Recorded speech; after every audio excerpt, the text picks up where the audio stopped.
Hi, I'm glad you're here. It's me, a real person on this side of the mic, not a synthetic voice.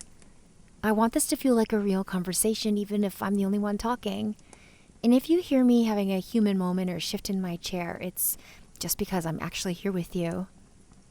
Thanks for being here, because I want to tell you a bedtime story about making things that are delicious. Maybe it's a dish you already like and are familiar with, or maybe you want to hear about something you don't already know much about. Either way, even though I'm here to keep you company, I'm not going to be offended if you drift off and stop listening. I'll just quietly finish. So don't resist fading away, okay? Before I start, please know I'm going to read your comments and I'm interested to know where you're listening from. Let me know who you are and leave any comments to tell me what you like about the food we talk about. Also, please subscribe so you can come back to hear more. There's so many stories I want to tell you. Okay, so do me a favor. Let those shoulders drop, close your eyes, and I'll start your story.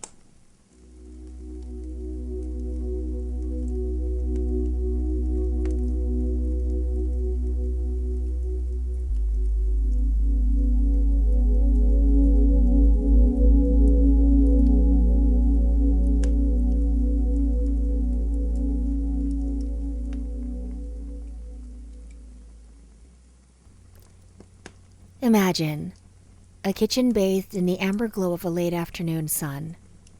Outside, the world is hushed, but inside, there's gentle preparation taking place.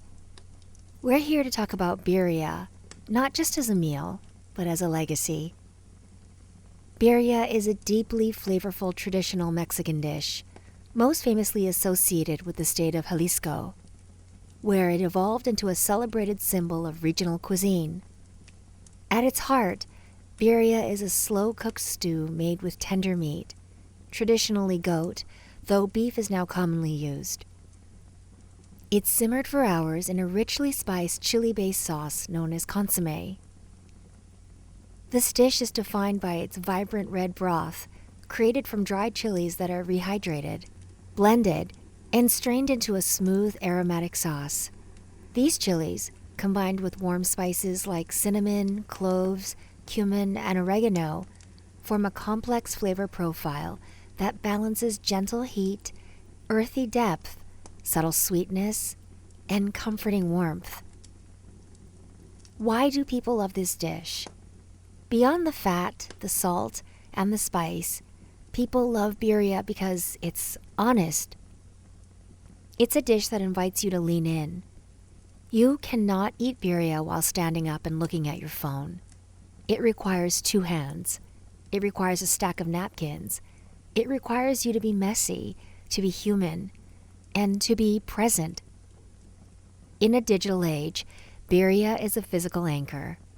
It's heavy, it's hot, and it's real. When you share a pot of birria with friends or family, you aren't just sharing calories. You're sharing a slow-cooked labor of love. You're telling them, I waited 3 hours for this meat to be tender for you. That's a pretty powerful message of care. Birria is traditionally cooked slowly over low heat until the meat becomes fall-apart tender, absorbing the flavors of the sauce while also enriching it with its natural juices. The result is a dish that can be served in two beloved ways: as a comforting stew in bowls with its consommé, or as crispy tacos made with corn tortillas dipped in the flavorful broth, filled with shredded meat, melted cheese, fresh onion, and cilantro. More than just a recipe, birria is a dish of celebration and community. It's commonly prepared for weddings, holidays, and family gatherings, where large pots simmer for hours, and the aroma fills the air. It represents patience, tradition, and shared experience. A meal meant to bring people together around warmth and conversation.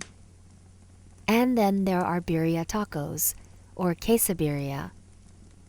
These are the legendary crisp and red tacos stuffed with cheesy shredded meat and served with rich consommé for dunking. Birria is a dish that speaks of resilience. Its name itself, in Old Spanish, once referred to something worthless or messy. But like so many beautiful things in this world, it was born from necessity and transformed by alchemy of spice and time into something sacred. Okay, let me tell you about making birria. Take a deep breath. Can you smell the faint, earthy scent of dried peppers? Can you feel the weight of the Dutch oven? A heavy vessel of iron designed to hold heat and secrets? We're going to be making our birria with beef, so we'll start with the chuck roast.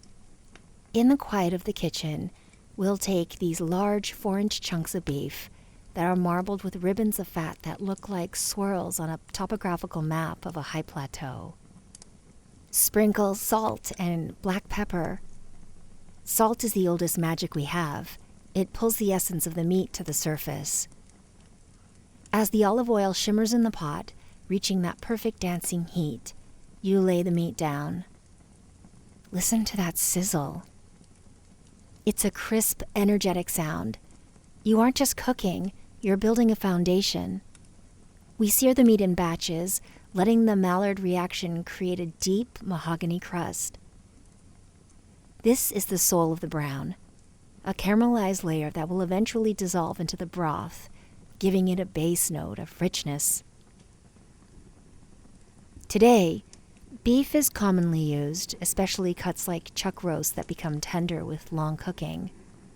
But historically, birria was often made with goat. Goat meat was widely available in Jalisco and suited the region's landscape and agriculture. Goat has a distinct flavor, slightly earthy, rich, and sturdy, and it responds beautifully to long, slow cooking. Over time, beef became more common in many regions and in international adaptations, but the spirit of the dish remains unchanged. Slow cooking to transform something firm into something meltingly tender. There is something almost magical about watching tough fibers soften over hours of gentle heat. It's transformation through time. While the meat rests in a pot after being seared, browned, and fragrant, we turn our attention to the heart of Jalisco, the chilies. In the 16th century, when the conquistadors arrived in the state of Jalisco, they brought goats. The goats overran the land, eating the crops of the indigenous people. The locals began to hunt the goats, but the meat was tough and gamey, or birria.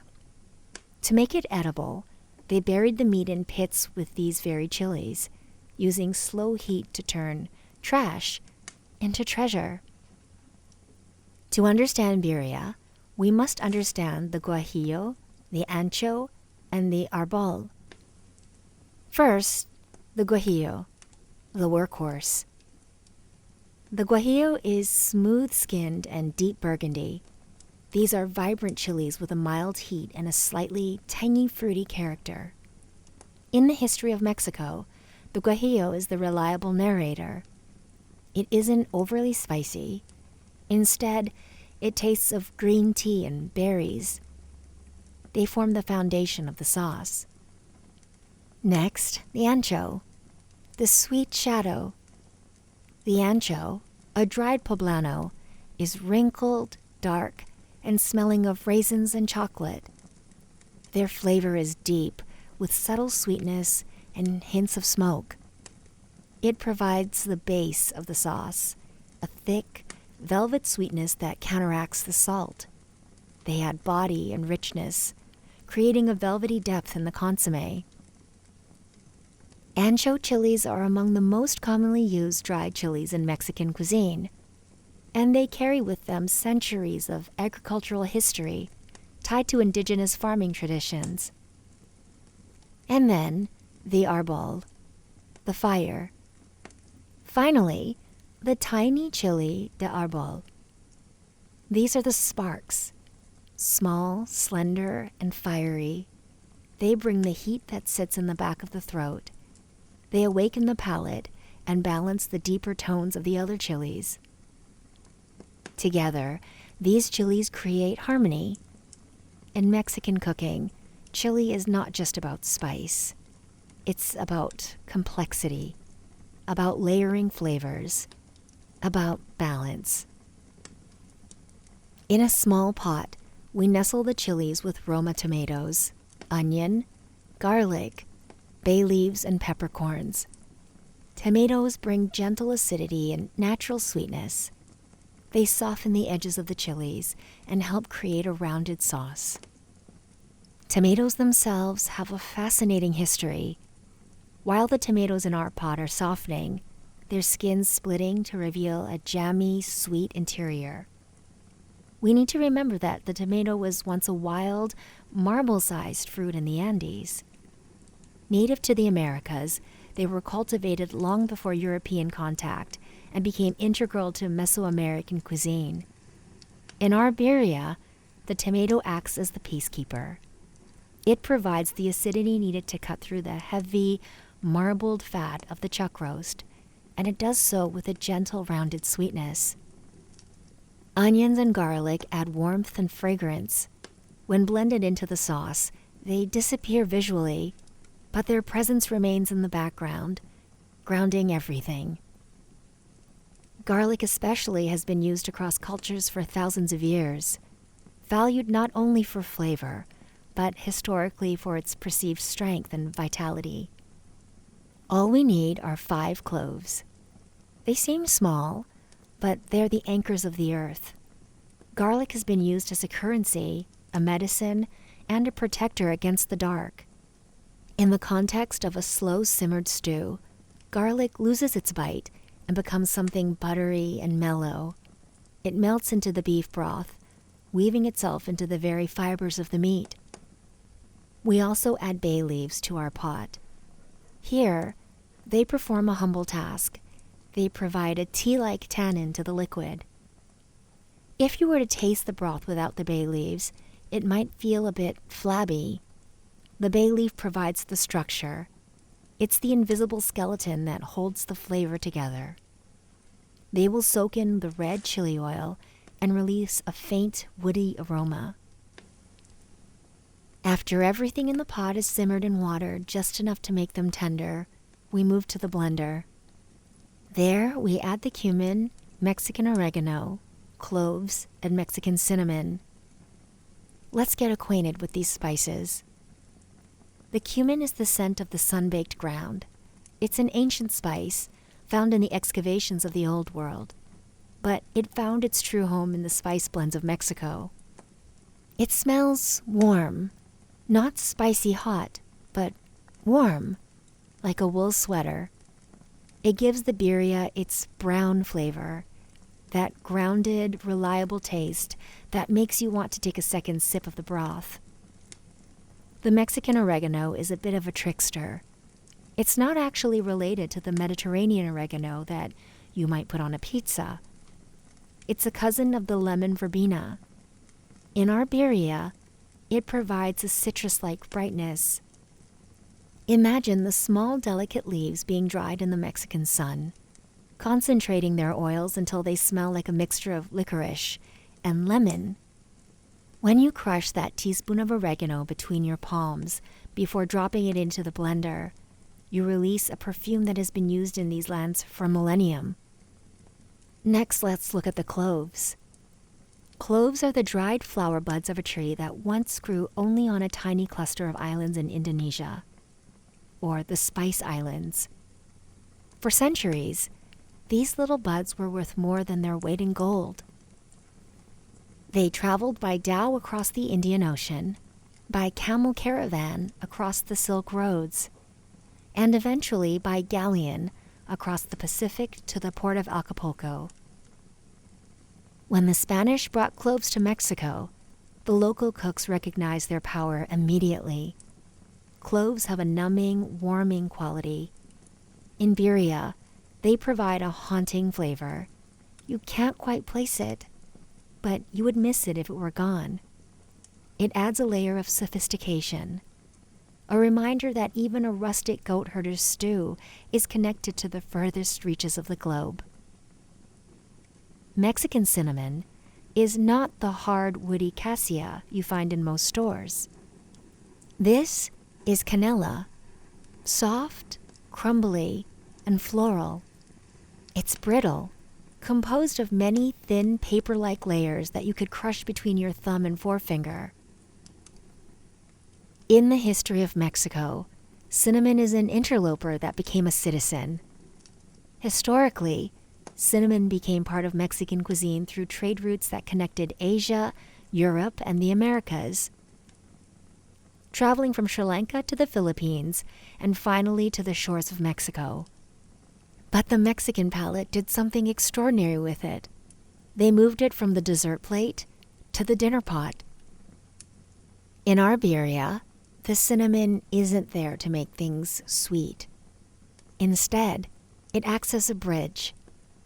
It connects the earthy, bitter notes of the dried chilies to the savory richness of the beef. If you breathe in deeply right now, you might catch that faint woody perfume. It's a scent that suggests ancient libraries and sun-drenched courtyards. It provides a roundness to the steam, a soft edge that blunts the sharp sting of the vinegar. It's the high note in our symphony, preventing the deep, earthy flavors of the cumin and cloves from becoming too somber. Lastly, in our blender, we also add distilled white vinegar for acidity.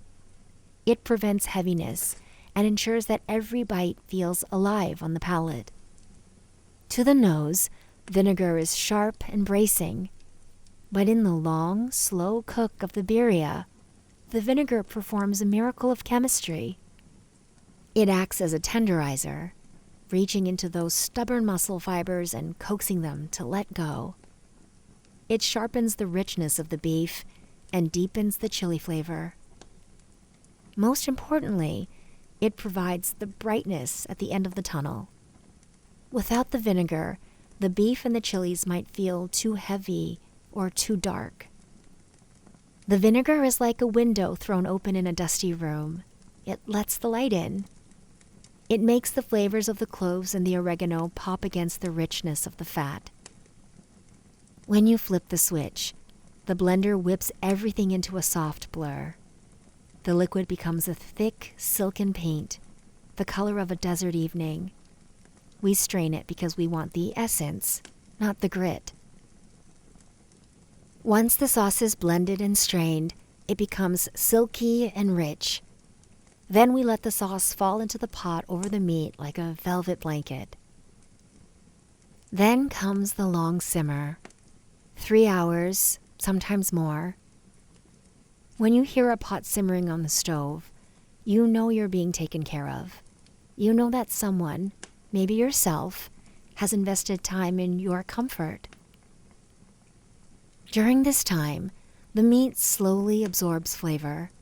The sauce thickens. The aromas deepen. The kitchen fills with warmth. The collagen in the beef surrenders. The fibers let go of their tension. There's something profoundly calming about a pot that simmers gently on the stove. It doesn't rush. It doesn't demand attention. It simply transforms. When you lift the lid, the steam carries the history of 1,000 years of Mexican hearths. After 3 or more hours, the kitchen is no longer just a room. It's a sanctuary. The windows might be still fogged from the steam. The air is heavy, fragrant, and still. You lift the lid. The olive oil we used to sear the meat, it has now mingled with the rendered beef tallow. This golden red oil rises to the top of the pot. In the world of birria, this is liquid gold. When you eventually make your tacos, you will dip your tortilla into this shimmering surface. It's the carrier of all the chili flavor, the concentrated essence of the entire pot. The meat has changed color, now a deep, uniform ruby brown. You lift a chunk out with a slotted spoon. It feels heavy, saturated with juice.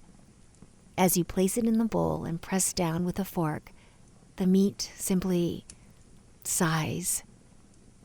it falls away in long, tender shards. This is the most tactile part of the journey. As you shred the meat, the resilience is gone. Now, look at the liquid left in the pot. This is the consommé. It's no longer just water and broth. It's a complex, multi-layered elixir. It has the smoky depth of the ancho chilies, the floral tickle of the Mexican oregano, and the ghost of the cinnamon stick. In Jalisco, the consommé is often served in a small cup on the side. It's meant to be sipped slowly, like a tea. It warms the chest. It heals the spirit.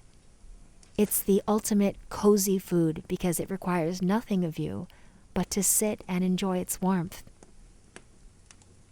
After shredding the beef, you slide the meat back into the consommé, that rich, dark red broth that has captured every drop of fat and spice. As the steam continues to curl from the bowl, let's travel in our minds to the highlands of Jalisco, the cradle of this dish. Visualize the red, iron-rich soil of the Los Altos region. This earth is thirsty, rugged, and fierce, much like the agave plants that grow nearby to produce tequila. In this landscape, birria wasn't just a recipe. It was a communal heartbeat.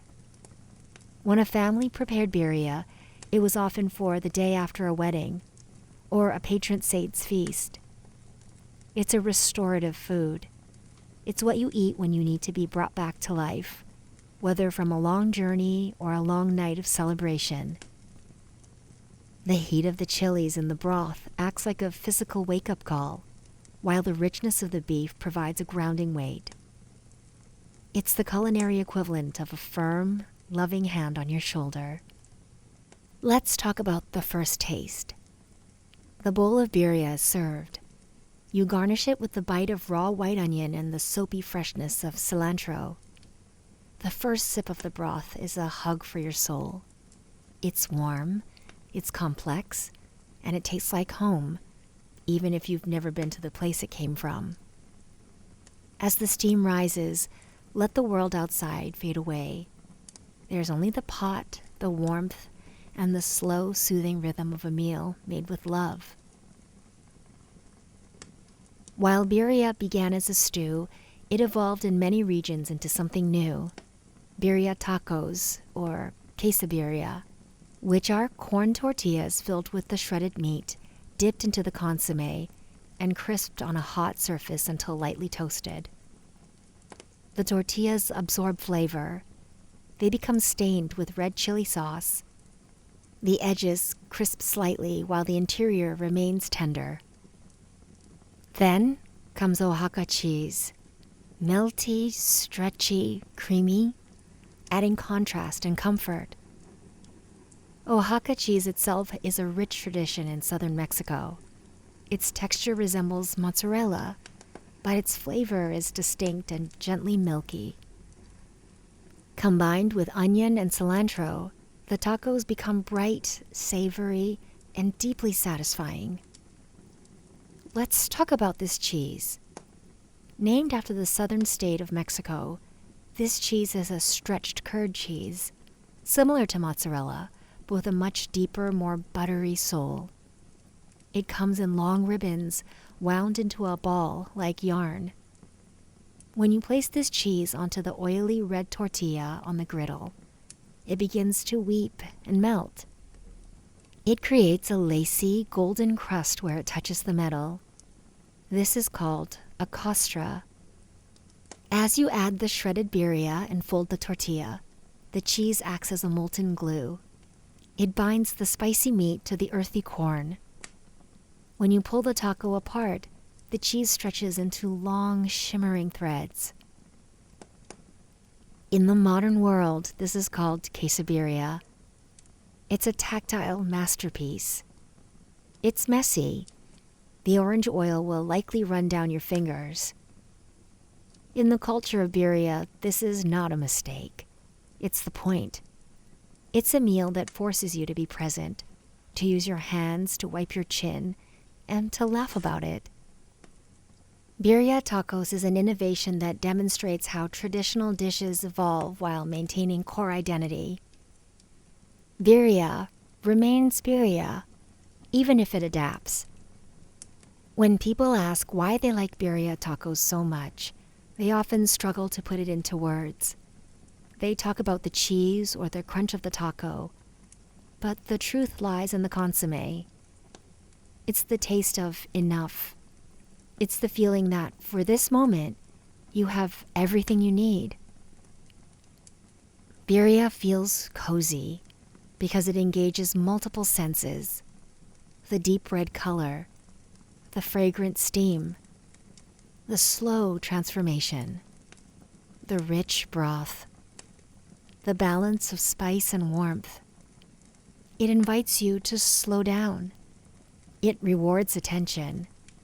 It creates anticipation. And anticipation enhances satisfaction.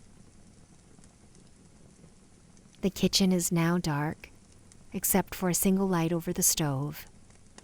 The pot is cool to the touch. The leftovers, perhaps the best part, are tucked away. The flavors destined to meld and deepen even further by tomorrow morning. The coziness of birria doesn't end when the meal is over. It lingers in the warmth of your stomach and the memory of the scent. It's a feeling of being full, not just in the physical sense, but in a spiritual sense. You've been nourished by history, by culture, and by the simple, beautiful chemistry of a well-seasoned pot. Close your eyes. Imagine the last tendril of steam vanishing into the air. The story of the beef, the chili, and the clove is now a part of you. So now you can rest. Everything is quiet. The work is done.